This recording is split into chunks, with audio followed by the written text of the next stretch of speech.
Okay, so let's see if we can do this together.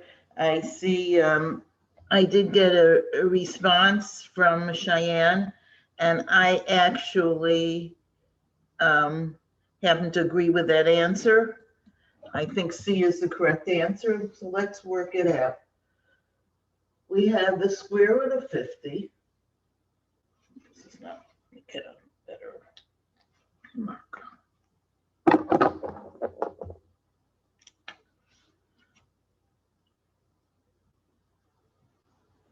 Plus 3 times the square root of 128 plus 4 times the square root of 162. Now, some of these numbers are not so easily separated, so I'm going to keep my calculator handy so that if I need some help with the calculator, I'll use it. But 50 is pretty easy to break up. Remember, I want to break it up into 2 radicals. One number will be a perfect square and the other will be whatever is left over. So 50 I know is 25 and 2. And the square root of 25 is 5. So this becomes 5 radical 2. Okay, the next one I have to break up the 128. Now here, a little hint.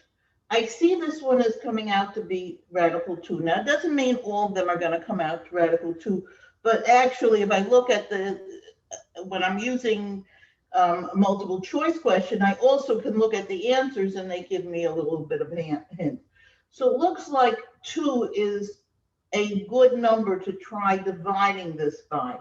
And if I take the 128 and divide by 2, I get 64. So this becomes, the square root of 128 becomes the square root of 64 and 2. And the square root of 64 we know is 8. But remember, there's this 3 here from before, and we have to, the 3 is now outside, and the 8 are now outside. Remember that when you're multiplying, you can multiply numbers that are outside together and numbers that are inside. So the 3 times the 8 will give me 24. So the second term comes out to be 24 radical 2. With the 162, I'm going to also try dividing it by 2. And guess what I get? I get this 81. And I think everybody realizes that 81 is also a perfect square because the square root of 81 is 9. So therefore, I have to take this 4 and multiply it by the 9, which will give me 36 radical 2. I have now simplified all of them, and I see that they are like radicals. Like radicals means that what's inside the square root part is identical. And all I have to do is like adding x's. If this was a 5x and a 24x and a 36x, I'd add them all together. And on my calculator, I'm adding 5 plus 24 is 29. 29 and 36 gives me 65. So my final answer becomes 65 radical 2, which is choice C. So that's one of the type of questions that we had learned how to do on Tuesday. We also talked about what happens when we want to multiply radicals. So let's try an example that has a multiplication of radicals.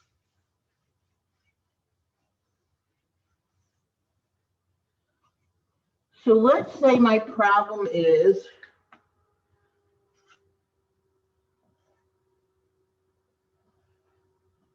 three radical 6 minus 10 times 4 radical 6 plus 11. Suppose I want to multiply these two radicals. Again, I'm going to give you a couple of minutes to try it, and then we'll do it together.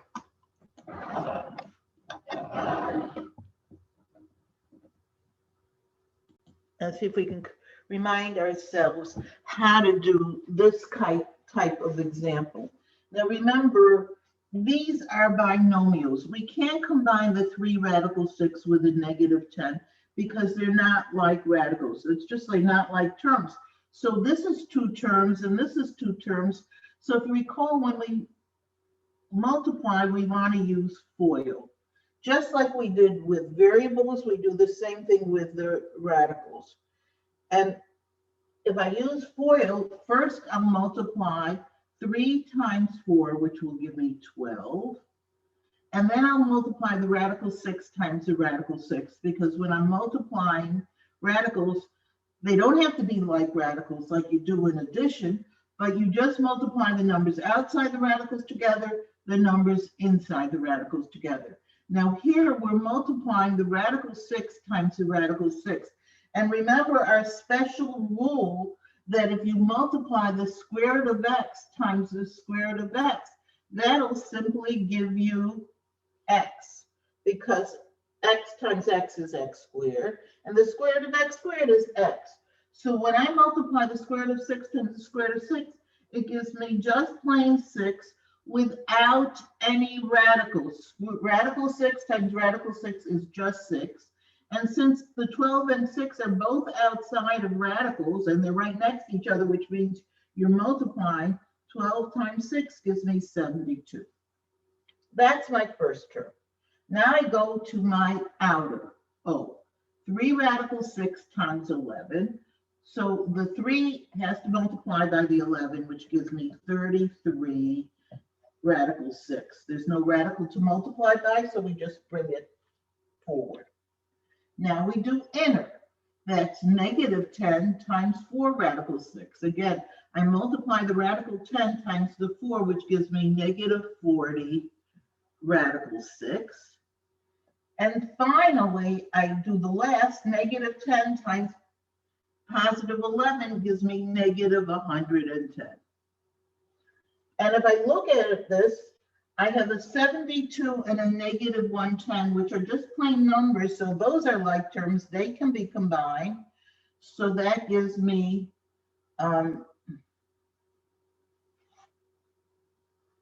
negative 28. No, 70. This is negative. This is 28, negative 38. Somebody better check my, I'm going to take my calculator, not to rely on my 72 minus 110.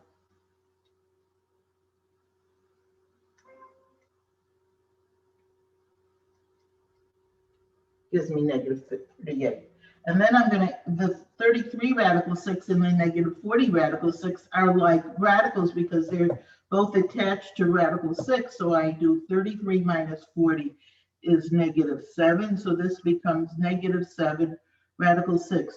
Do not combine the negative 38 with the negative 7. Even though they look like they're in a row, you could only combine the 7 radical 6 with another something attached to a radical 6. This negative 36, 8 doesn't have any radical. So this is our answer in simplest form. How many people were able to do that?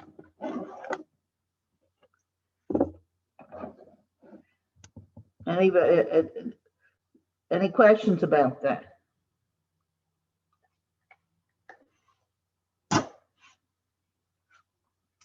Okay, so what we did then is we said what we're going to do now is we're going to go over, or we're going to learn how to do division or how to simplify fractions, which is really a type of division when we have radicals.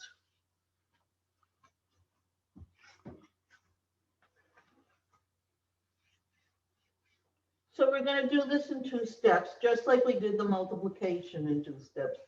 First, we're going to deal with it when we're dealing with monomials, just single terms.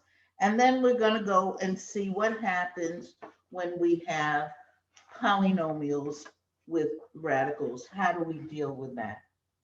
So first of all, let's say I say simplify the square root of 5 over 16. Suppose I have a fraction inside my radical. So the first thing you do is when you have a fraction and a radical, you want to separate it. What the square root of 5 over 16 means is really the square root of 5 over the square root of 16.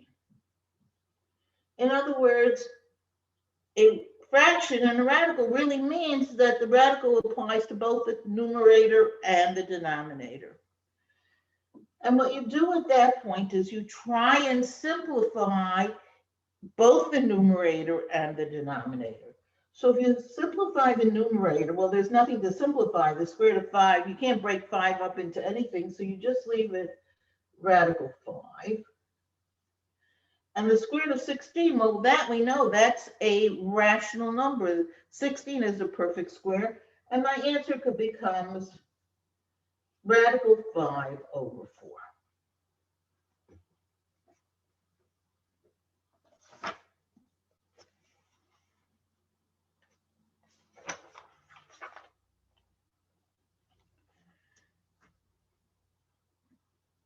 So that's relatively simple.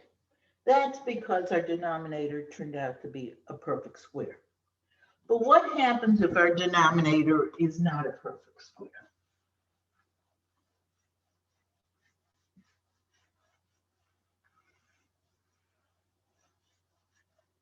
What if I had something like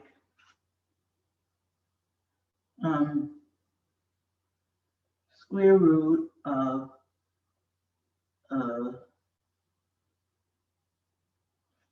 14 over 48? What happens with this kind of a fraction? Now, again, using the same thoughts that I did before, I'm going to break that up into the square root of 14 over the square root of 48. Now, truthfully, just like you could multiply two numbers that are inside radicals, you could divide two numbers that are inside radicals.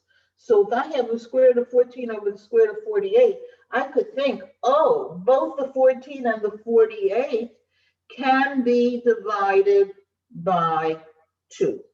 In other words, and I could have done it first, or I can do it after I separate it. I'm dividing both the numerator and denominator by really square root of 2 because it's inside the radical, which will give me the square root of 7 over the square root of 24. Again, you could have, so here's one thing. You could first reduce and then separate, or you could first separate and then reduce. The result will be the same. Now, when I get to this radical 7 over radical 24, I can't go any further in terms of reducing, but there's a big problem here. Because when the term simplify is used in terms of radicals, it means you cannot leave a radical in the denominator. So what should we do? So let's take this radical 7 over radical 24 and first see if we could simplify both the numerator and the denominator. Now the square root of 7 can't be simplified any further, but the square root of 24 could have been broken down into 4 and 6, which would have given me the square root of 7 over 2 radical 6. Now, that looks a little bit better because the numbers inside the radicals are smaller, but it's still a problem. Even after I simplified this radical 24, it still left me with a radical in the denominator. So here's what we do. we multiply, remember when you multiply a fraction, the same number on top and on bottom, you are going to be not changing the value of the fraction. I'm going to multiply the numerator and denominator of this fraction by radical 6. Remember, if I'm multiplying the radical 6 over radical 6, I'm just multiplying by 1. I'm not changing the value. Why would I want to do it? Because if you look at the denominator, I know that radical 6 times radical 6 together will give me just plain 6. Because when you multiply a radical by itself, you get the number that's inside the radical. So the denominator will come out to be 2 times 6, which is 12. And the numerator now will become 7 times 6. They're both inside radicals, so that becomes radical 42.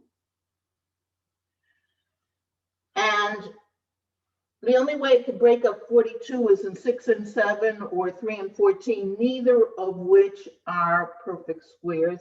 I can't simplify the radical 42, but I have made my denominator into a regular number. This is what's called rationalizing the denominator.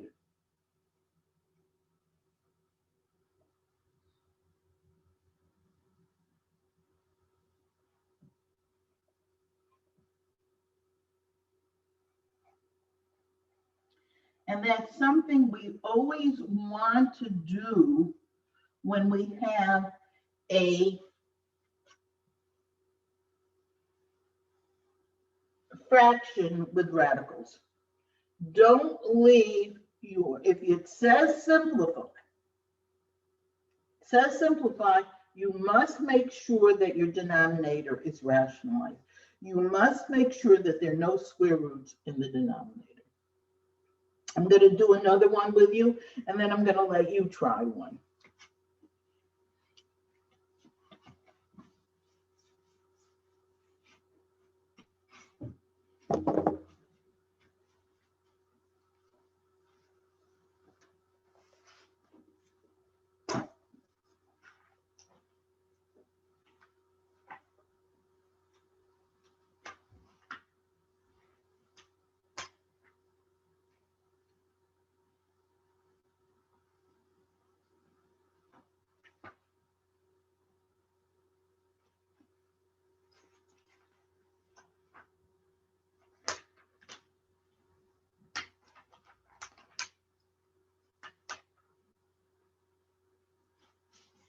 Okay, so let's look at this example.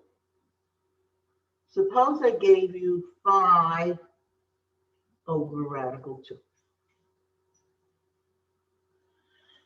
And I want to simplify this. Sometimes it says divide, sometimes it says simplify. Whatever it is, I see a fraction, and I see the big problem here is the radical in the denominator. Okay, let's see what we did first. First of all, I don't have to separate this because it already is separated. It has the radical in the numerator and the radical in the denominator separately. There's no radical in the numerator at all. So that's number 1. Number 2, I look at the thing that has a radical, which is 2, and that can't be simplified any further. It's not like the 24 that I could break it down further. So I'm sort of up to the stage that I was over here. What I'm going to do is I'm going to multiply the numerator and the denominator by radical 2. I always multiply it by the radical because I know when I multiply a radical by itself, that will just give me 2 without any radical sign. The square root of 2 times the square root of 2 is simply 2. And my final answer then becomes 5 radical 2 over 2. Now, some people will say, oh, I thought it looked simpler to say have it just 5 over radical 2. There are less numbers there. Again, this is a technical thing. If you're told to simplify something that has a radical, it must not be left with a radical in the denominator.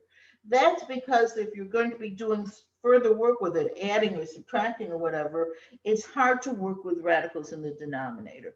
So our final answer for this particular question is 5 radical 2 over 2. Okay, let's try. I'm going to give you one to try now. Where's my eraser?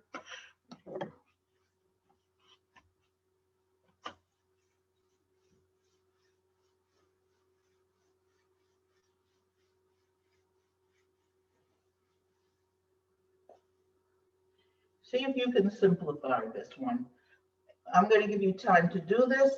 While you're doing this, I'm going to take attendance.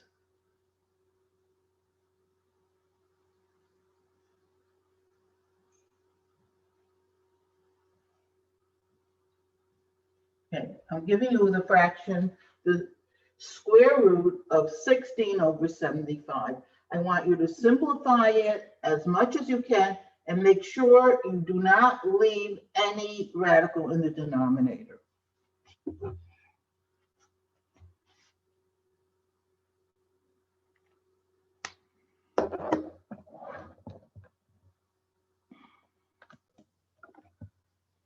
As soon as I get back to my list.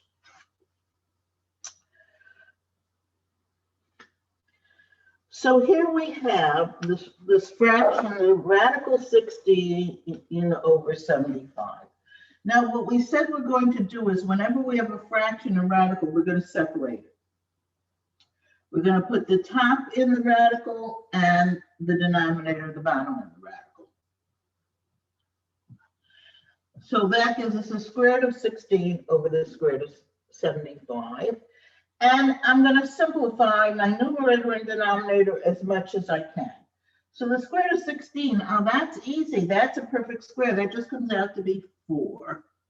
But the 75 is not a perfect square, but I know I can separate it into square root of 25 and the square root of 3, because 25 times 3 gives us 75, and the square root of 25 is 5. So then I'm left with 4 over 5 radical 3. But I'm not finished. That's because I still see that there's a radical in the denominator, and I have to do something to get rid of this radical 3. The 5 is not bothering me, it's the 3. The 5 can stay because it's not in a radical. It's a square root of 3 that's the problem. And what I do is I multiply by radical 3 on top and on bottom to rationalize the denominator. Because I know when I have the square root of 3 times the square root of 3, that's going to give me just plain 3.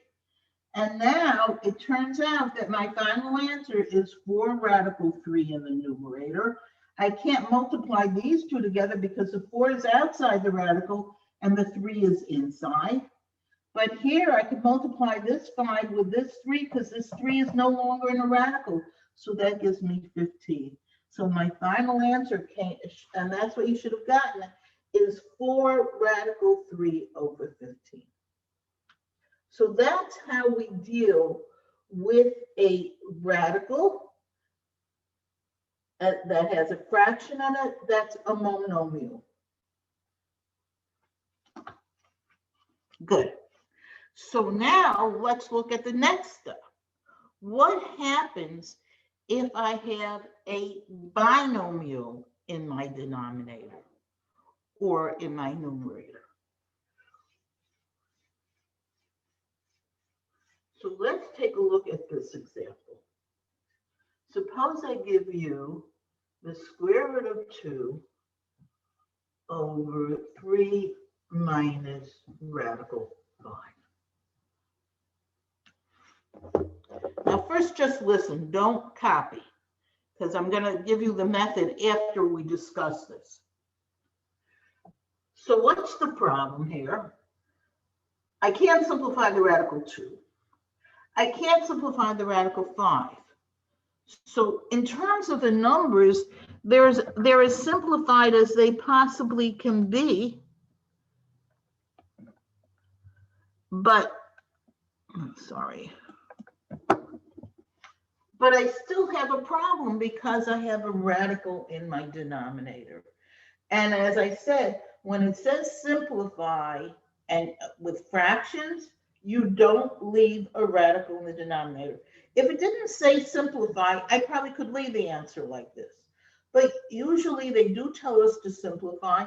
So now I have this problem. So what should I do?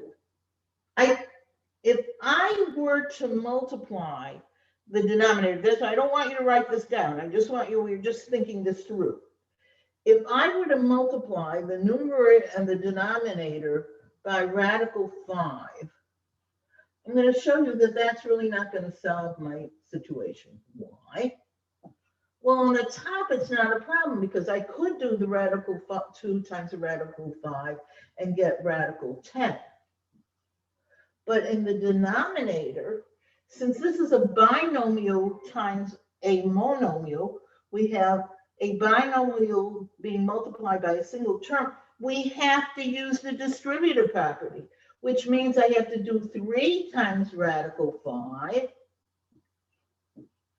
and radical 5 times radical 5, which is just plain 5.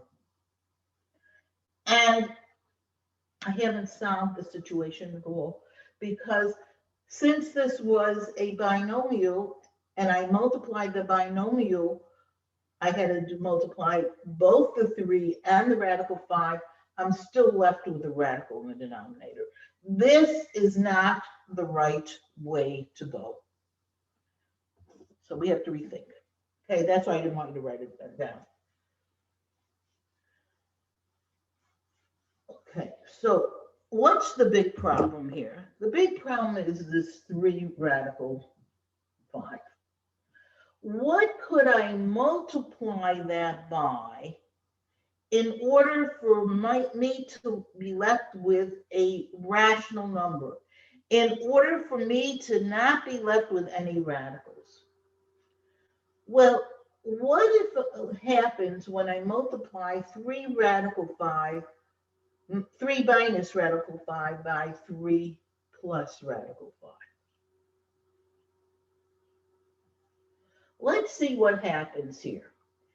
These are what we call conjugate binomials. We've had that before. We've had it with variables. We haven't had it with radicals, but we've had it with variables, where the 2 binomials look identical, except one has a positive sign in between them, a plus sign, and one has a negative sign or a minus sign between them. They're conjugate binomials. Now, I'm going to do FOIL on this, and then I'm going to show you the shorter way of doing it. If I were to do FOIL on this, I would do first 3 times 3 is 9.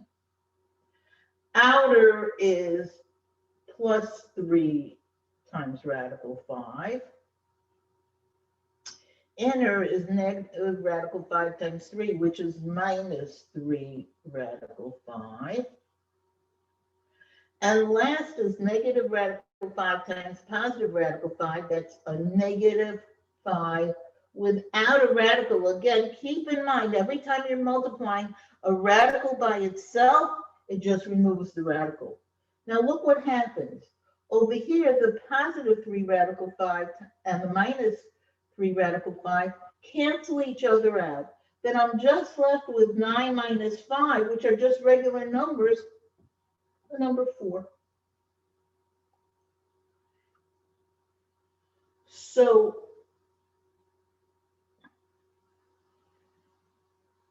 it turns out the way to get a binomial, to rationalize something with a binomial with a radical, is to multiply it by its conjugate.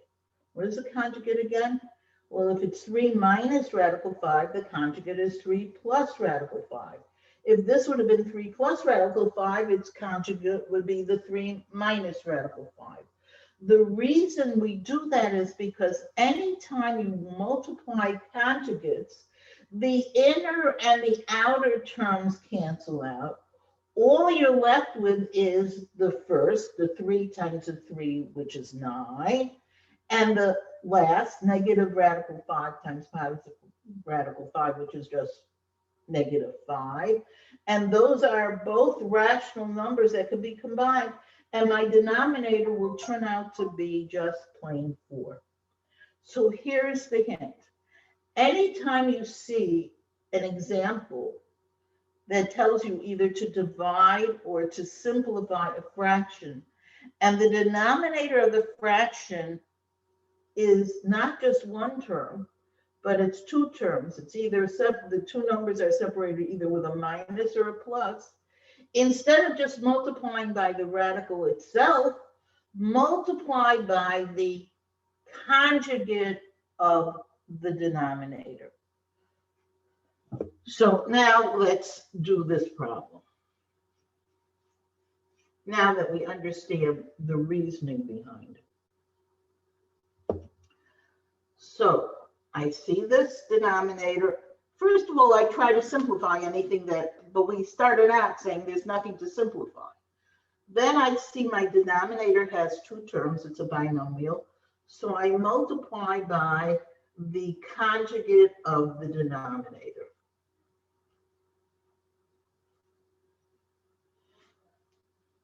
Now, remember, whatever I do to the denominator, I have to do the exact same thing to the numerator.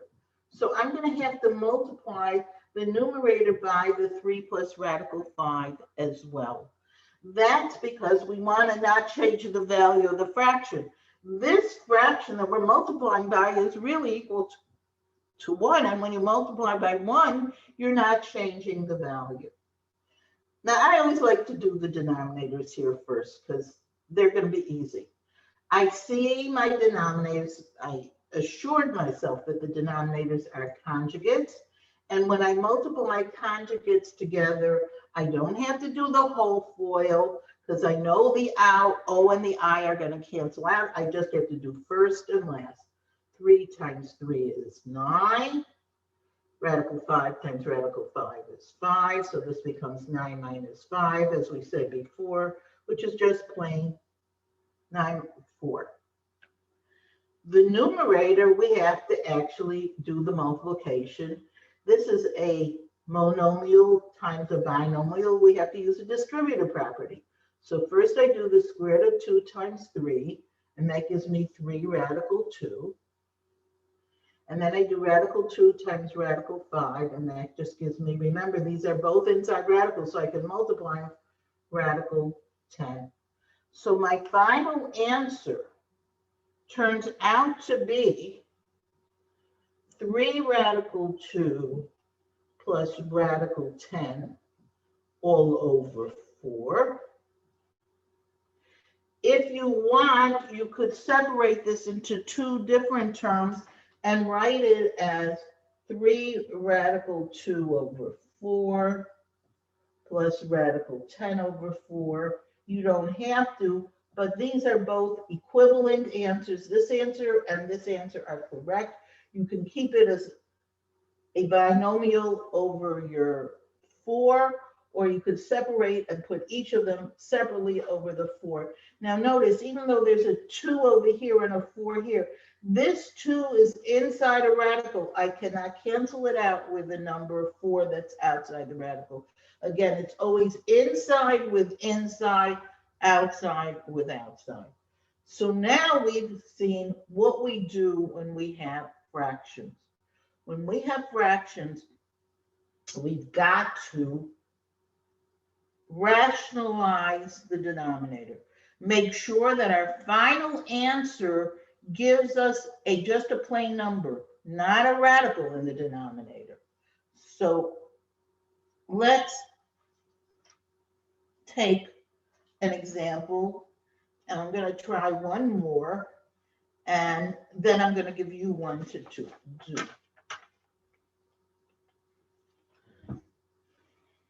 Okay, so I'm taking the ones that are on the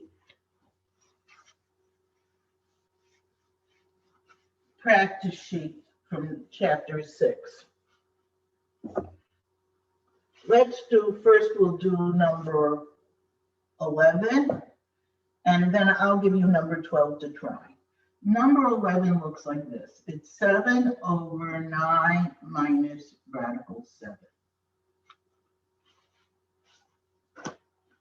Okay, what's the problem? Again, the instructions say,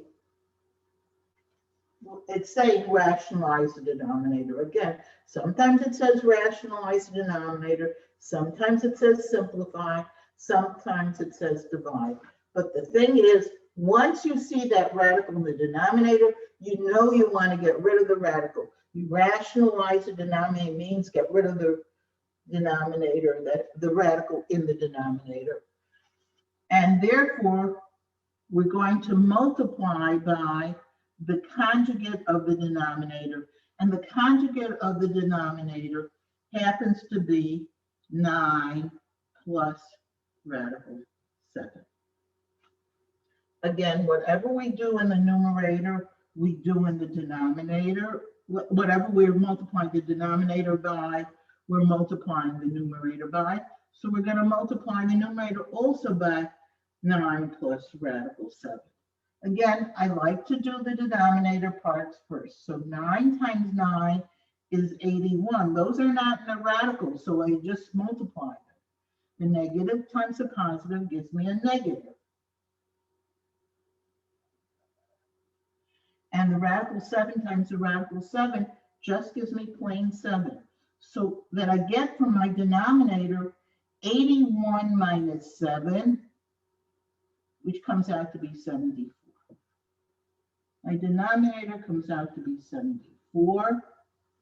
What do we get for the numerator?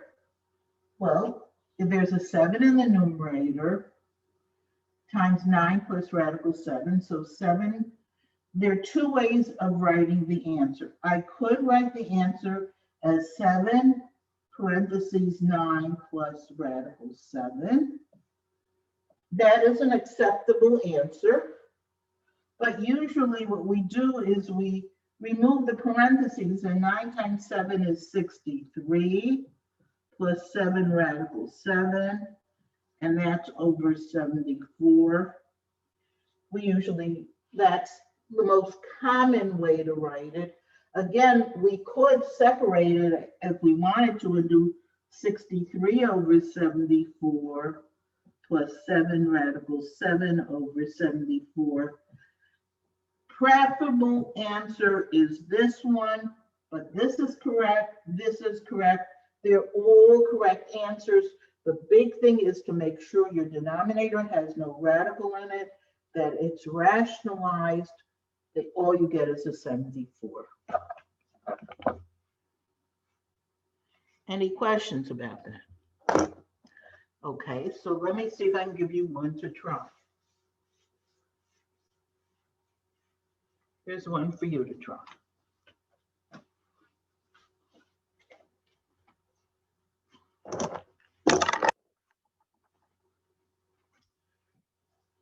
Radical 3 over 2 minus radical 3. See, I'm going to pause the recording, and I'm going to.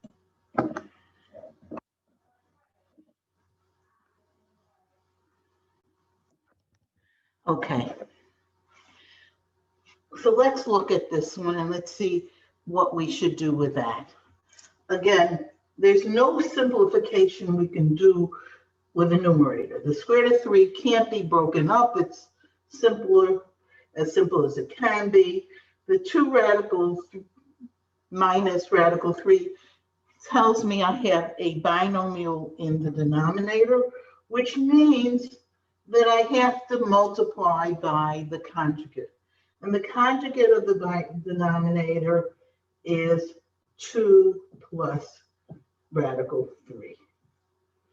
And since I'm multiplying the denominator by 2 plus radical 3, I'm going to multiply the numerator by the 2 plus radical 3 as well. Okay, again, as I said, I like to do the denominators first. Reminds me they're conjugate, reminds me I only have to do first and last because the outer and inner are going to cancel out.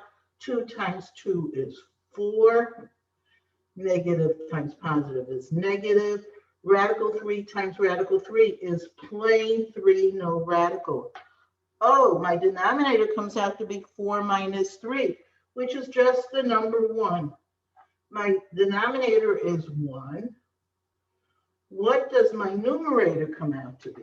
Well, now I have to use the distributive property. Radical 3 times 2 is 2 radical 3. Remember, we can't multiply the 3 and the 2 because the 3 is inside a radical, the 2 is outside.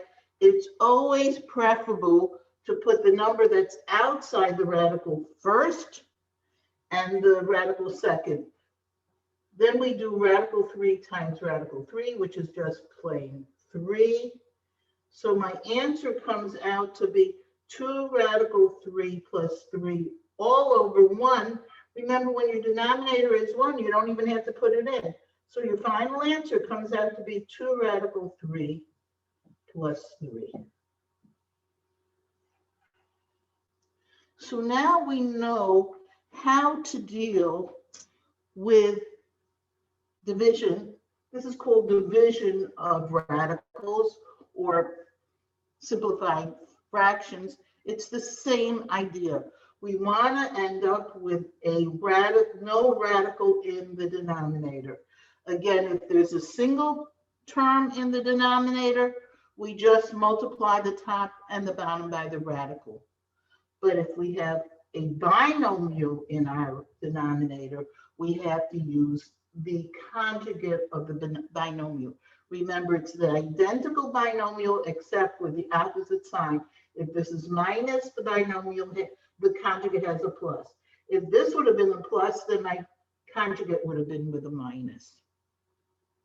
Does anybody have any questions on how to do these type of examples?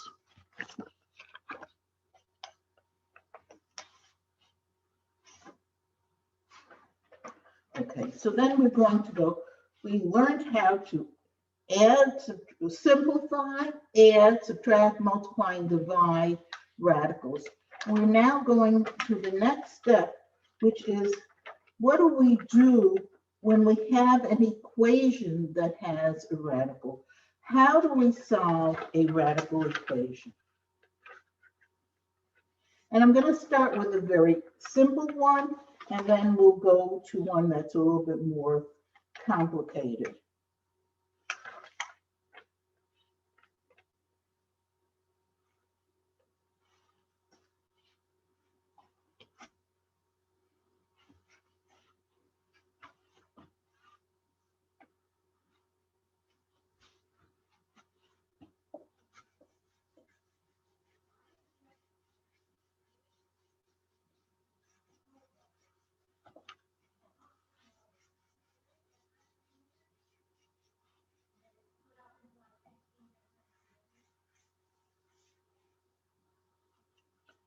So now we're doing something called solving radical equations.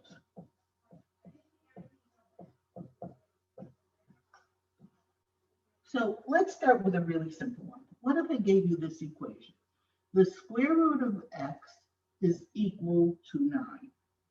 I want everybody to send me an answer, what they think the correct answer to this equation would be in the chat. See, everybody give me a chance to answer that question. I'm giving you a couple of minutes to try this.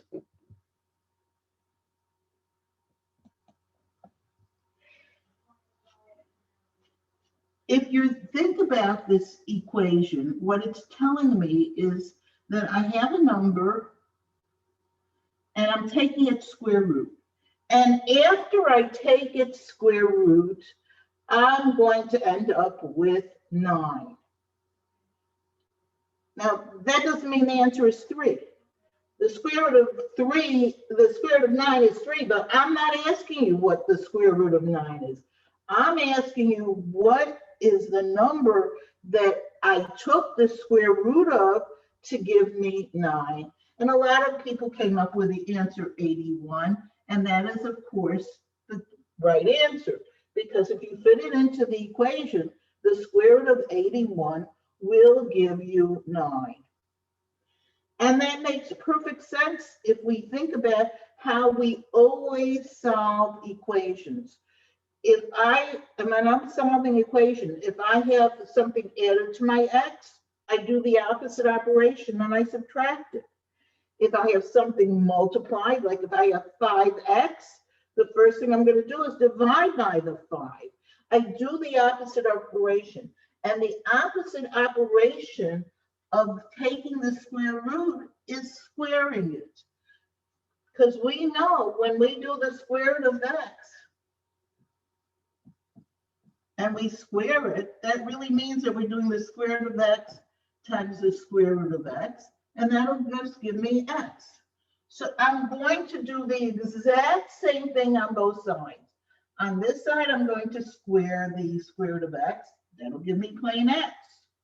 On this side, the 9 is not in a square root, so I have to actually square it. 9 times 9, and that gives me 81.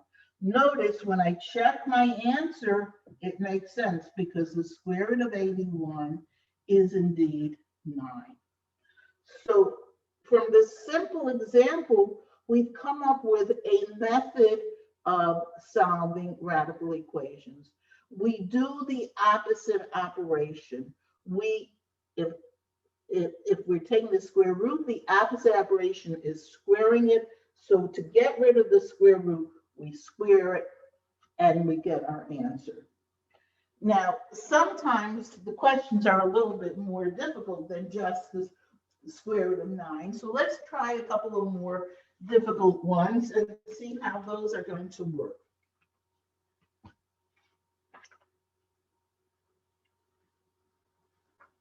So let's say I had this equation.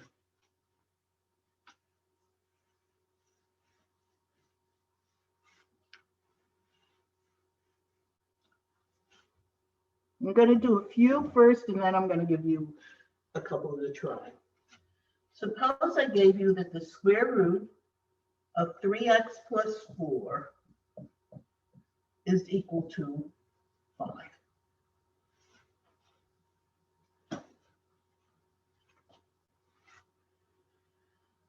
All right, same idea. Even though what's inside the radical is more complex, we still have this concept that we want to do the opposite operation. We want to get rid of the square root. So in order to get rid of the square root, we're going to square both sides.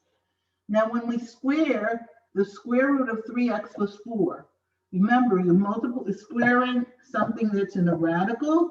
It just removes the radical. It just gives us the 3x plus 4.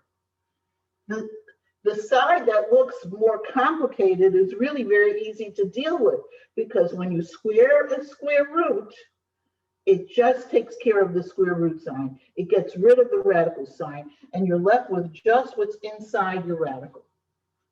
On the other side, I don't have any radical sign, so I have to do 5 squared. I actually have to do the 5 times the 5, and that gives me 25. And now I can solve this by bringing, this is a regular equation now, bringing the 4 to the other side gives me 3x equals 21. And this gives me x equal to 7. It's really important when you do a radical equation that you check your answer. We're going to see cases where we think we've done everything correct, but we come up with the wrong answer. So let's check this answer. The square root of 3 times 21 plus 4 equals 5. I go to my original equation. Now, I'm sorry, 3 times 7. And I know the 3 times 7 is 21, and the 4, this gives me the square root of 25. and the square root of 5 is 5. It is true, and therefore this checks, and my answer is 7.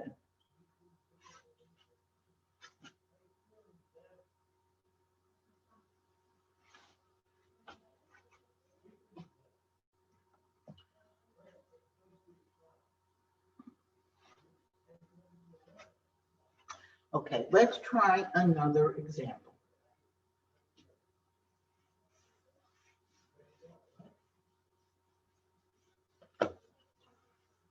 Suppose I gave you this example.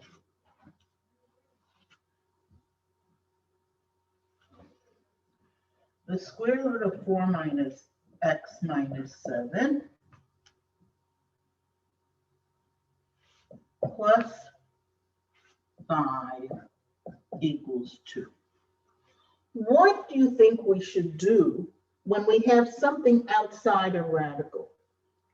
Well, we've had a similar situation when we dealt with our absolute value equations. If you recall, when you had an absolute value equation and there was something outside the absolute value, let's say something added, the first thing you'd have to do is bring this to the other side. You had to isolate your absolute value.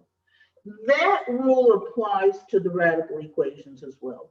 The first thing we want to do is isolate my radical, get the radical all by itself, which means that this 5, which is outside the radical, has to be brought to the other side. So that we end up with a square root of 4x minus 7 equaling negative 3. Now, don't write this down. I want you to listen first, and then I'm going to discuss this. According to my rule, what I should do is square those sides because I want to get rid of the radical. The side that has the radical just gives me the 4x minus 7. The other side, negative 3 times negative 3, gives me 9. And now bring the 7 to the other side, because now we have a regular equation. This gives me 4x equals 16. And therefore, we get x equal to 4. So it seems that my answer should be 4. But remember what I told you. You must check your radical equations. So let's go over here and do the check.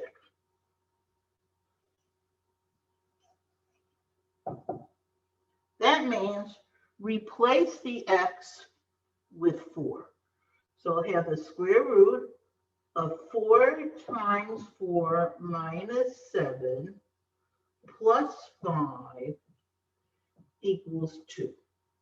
Now 4 times 4 is 16, and 16 minus 7 gives me 9. So this is the square root of 9. That's what the radical comes out to. Plus 5 will give me 2. Now I know what the square root of 9 is. The square root of 9 happens to be 3. But 3 plus 5 does not equal 2. Hey, this didn't check. I did all the right work, and yet I got a wrong answer. Let's see if we can understand what went wrong here. Why did I get the wrong answer? And if I'll look over here, I'll see right away what the problem was. Over here, after I brought the 5 to the other side, I had that the square root of 4x minus 7 equal to negative 3. Now that can never be. This, just like an absolute value always has to be positive, remember we said, the first thing we said about radicals is that when you see a radical sign, it always means the principal square root, the positive square root. So if I come across a place where I have the square root of something equal and negative, I can stop right there. There can be no solution. Because it's not, so that's why my thing didn't check. I did all this extra work. I should have realized right at the beginning. There's no solution when you get the square root equaling to a negative number. So that's our first step then.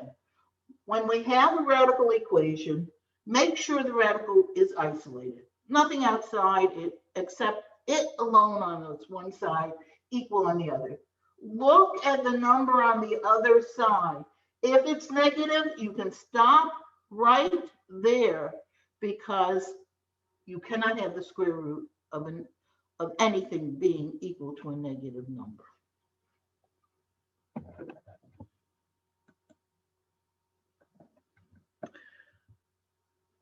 All right, so let me give you one to try on your own now.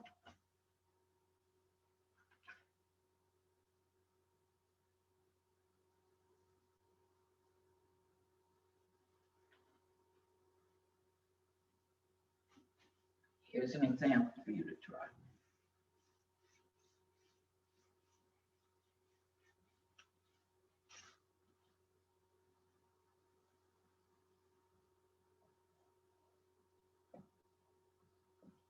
The square root of 5x minus 1 plus 3 equals 7. Okay, I'm giving you time to try that on your own, and then we'll see what we come up with.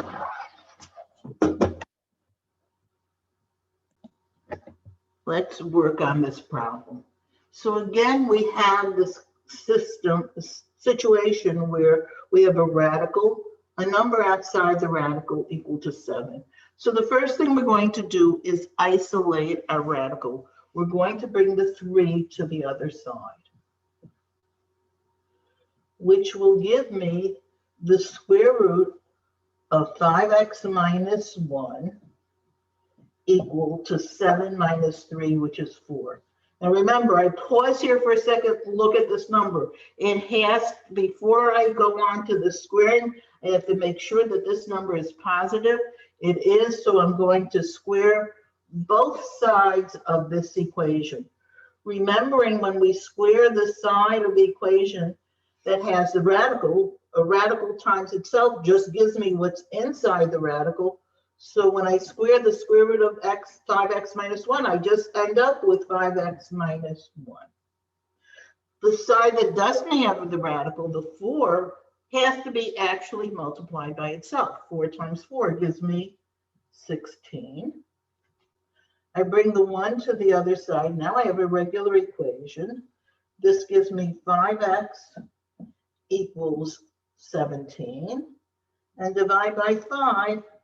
And my answer is 17 over 5. I should check it. Let's just check it to see if it's correct. I'm pretty sure it's correct because this was a positive number. The reason it doesn't work out is when this number is negative. But let's try it. We have 5 times 17 over 5 minus 1 plus 3 equals 7. Now, 5 times 17, this is 5 over 1. Remember, when you're multiplying a whole number, it's like by a fraction. The 5s cancel out, and this just gives me 17 minus 1 because the 5s canceled, so that it gives me the square root of 16 inside my radical, which is 4. So the 4 plus the 3 equals 7, and 7 equals 7 does check. So this is the correct answer. It did check. Does anybody have a question before I go into one that's a little bit much more complex? I want to try one more example before we call it a day and a week, because today is Thursday.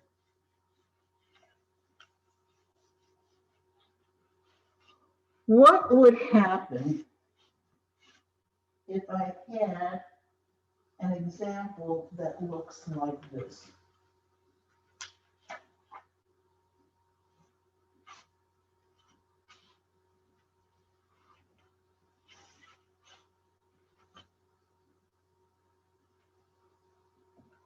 square root of x plus 7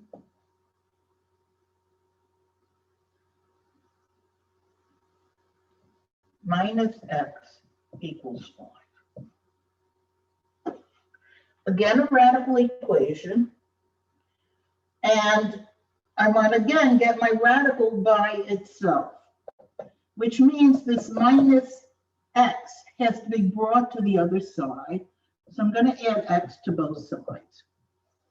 That will give me the square root of x plus 7 equals, now a 5 and an x gives me x plus 5. I can't combine them, they're not like terms. I have to keep them separately, x plus 5. And I can't really tell, is this positive or negative, so I just have to go on. I'm going to go on by squaring both sides because I want to get rid of my radical. Now again, this side, the square root of x plus 7, when I square it, again, it's in a radical. When I square it, just gives me x plus 7. The other side, oh, here I have to be careful. What I want to do is x plus 5 squared.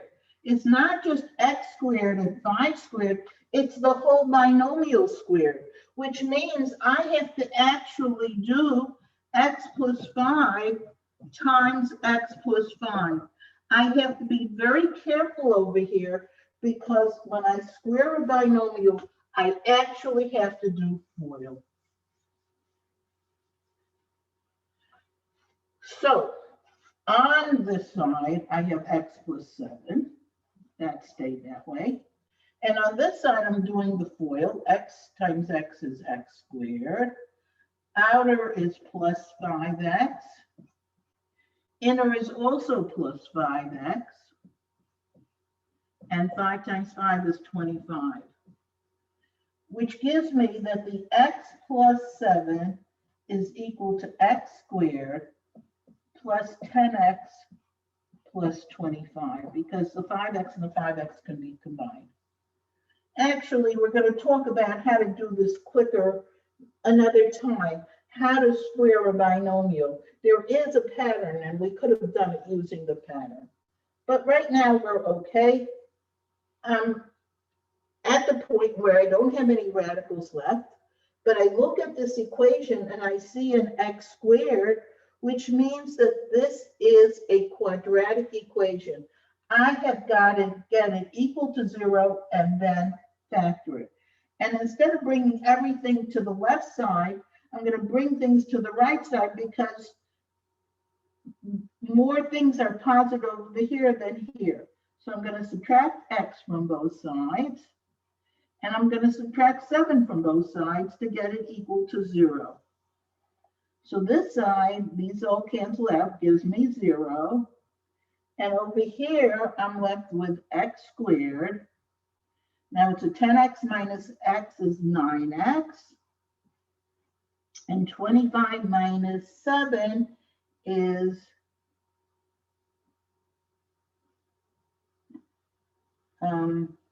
18. Okay, I'm moving over here. Here's what I have. I ended up with, and I'm going to rewrite it. I'm going to put the x squared plus 9x plus 18 first equal to 0. It doesn't matter. When you have x equals 2, it's the same thing as saying 2 equals x. You can change. It's not an inequality. It's an equal sign. So I can put my things on either side. And I know I want to factor this because that's how we solve quadratic equations. So the x squared I break up into x and x. And then I go to my last term, which is a positive 18. Remember, when it's positive, it means both sides have to be the same. Since the middle term is positive, they're both going to be positive. And what multiplies to 18 and adds to 9, I think everybody realizes it's got to be 3 and 6. So that gives me that x plus 3 equals to 0. And x plus 6 equal to 0. Remember how we solve our quadratic equations. So one answer I get is x equals -3. And another answer I get is x equal to -6. Here are the two answers I've worked out. But I don't stop here. I know that this has to be checked. It's a radical equation. I have to go back to my original equation and check and see if the answers work. Okay, so I'm going to, everybody okay if I erase this part? So I have the room to continue. I'm going back to my original equation, which is the square root of x plus 7 minus x, and I'm going equal to 5 and see if my answers actually work. This is not a case where it's so clear to see which answers will work and which don't. So let's first check with x equal to -3. What will that give me? It'll give me this -3 plus 7 minus -3 equals 5. Let's see what happens here. Well, the square root of -3 plus 7 is the square root of 4. Because -3 plus 7 is 4. And the square root of 4 is 2. And this is minus and minus becomes plus. So 2 plus 3 equals 5. That actually is true. This answer, x equals 3, is a good answer. It works.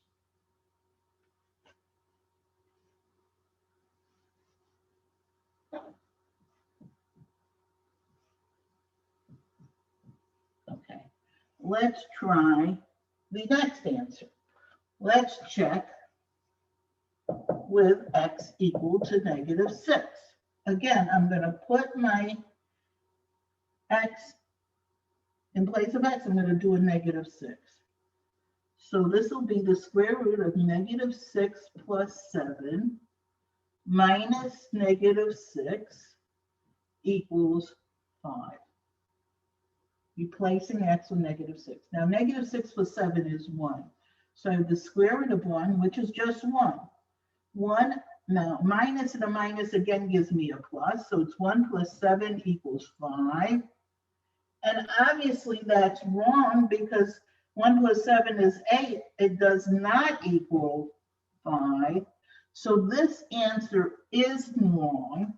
This is what we call, remember that term, extraneous root?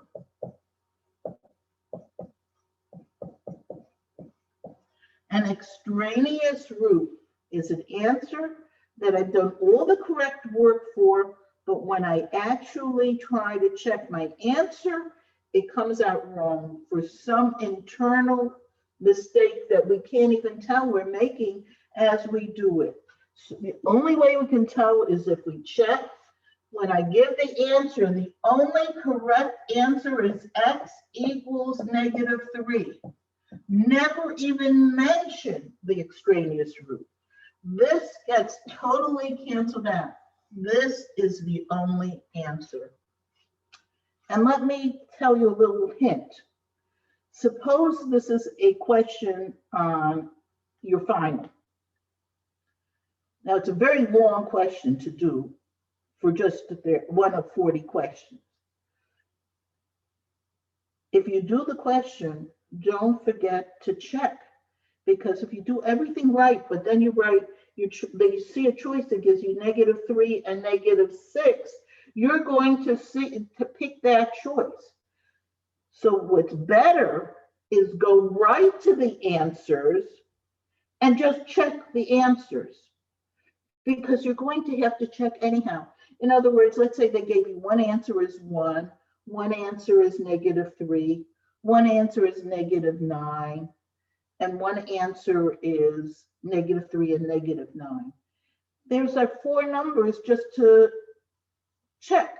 Just put each of those answers into your equations and see which one works, and just use that one, because you're going to have to do the check no matter what. You could save all this work by just looking at the answers that they gave you. All right, don't forget to look for homework on Delta Math. Again, the due dates, there's an initial due date, but if I extended the due dates on all the assignments. If you didn't do some of the assignments from way back, go ahead and do them now. Get your assignments done. We're coming up to close to the end of the term. We really only go into the very beginning of December. So next week is already November. We have about 5 weeks of class left. Don't leave your work to the end.